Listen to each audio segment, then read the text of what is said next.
আসমান হইল আন্ধিরে বন্ধু, আমি তোমার নাম লইয়া কান্দি না বন্ধুরে।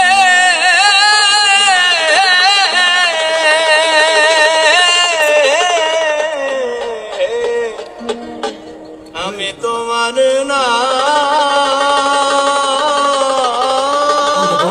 লইয়া কান্দি। মানে গানটা মানে মনে ধরার মতো, এটা মানে অনেকে ভাবতে পারে হিট খাইছে কিনা, না এরকম কিছু না, মানে